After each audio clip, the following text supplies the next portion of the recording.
বাহির হইয়া গড়ায় পড়া, এটা করলে কি হয়? তো নুরানি ছাত্ররা বলে এটা করলে ওযু চলে যায়, এটা করলে ওযু চলে যায়। তাহলে যে রক্তের বাহাদুরি তুমি দেখাইতেছ, আমাকে চিনো, এই রক্ত বাইরে হইলেই তোমার ওযু চলে যায়।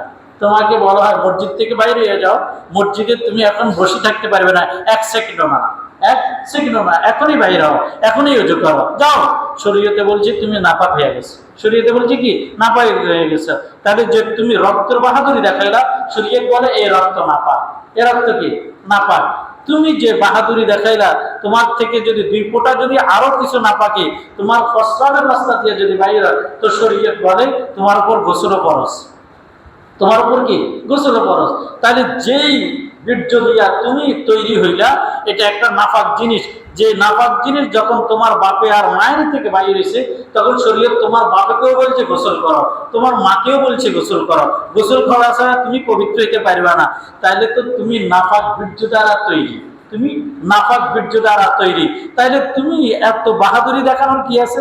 তাহলে তোমার পেটের মধ্যে পায়খানা আছে, তোমার গায়ের মধ্যে রক্ত আছে, তোমার পেটের মধ্যে প্রস্রাবের থলে আছে, যেগুলো একেবারেই নিতান্ত খারাপ, যেগুলো সমাজের মধ্যে প্রকাশ করা যায় না।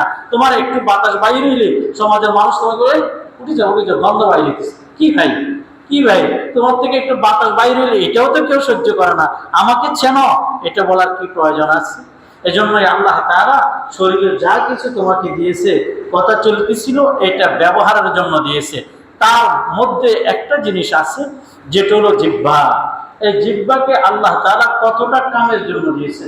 এই জিহ্বা, কোনো ব্যক্তি যদি কথা বলতে চায় কথা বলতে পারে, কথা বলতে পারে।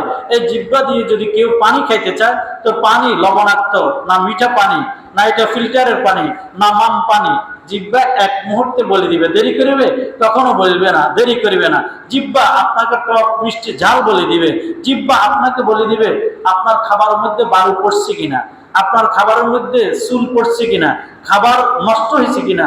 1 মুহূর্তে একটা মেশিনে সবকিছু বলে দেয়। এটা কে বানাইছে বলেন? এটা আমার আল্লাহ তাআলা বানাইছে। আল্লাহ তাআলা যখন এই জিহ্বাটা বানাইছে, এই জিহ্বাটা কিন্তু আল্লাহর কাজেই ব্যবহার করার দরকার। এজন্য আল্লাহ তাআলা কোরআনে কারিমে নবী করিম সাল্লাল্লাহু আলাইহি সাল্লামকে লক্ষ্য করে বলেন, যেটা আমাদের জিন্দেগির মধ্যে আমরা আনার দরকার।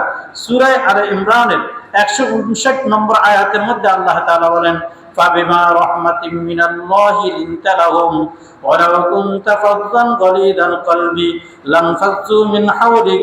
আল্লাহ তাআলা বলেন, ফাবিমা রাহমাতিম মিনাল্লাহি লিনতা লাহুম, আল্লাহ তাআলার রহমতে আপনি যদি নরম স্বভাবের না হইতেন, ওয়ালাউ কুনতা ফাযযান গালিযাল কলবি, আর আপনি যদি কঠিন